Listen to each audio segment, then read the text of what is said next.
খাচ্ছি, তো আমার বাবা এনেছে অলরেডি। ফেসিটি কি বলো তো, সত্যি করে বলো, এই জিনিসটা তো প্রদীপ হতে পারে।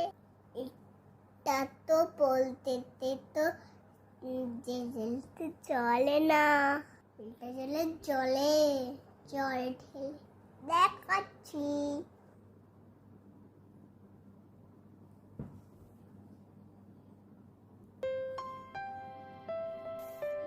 দেখবি জলে পড়ে কেউ চললো।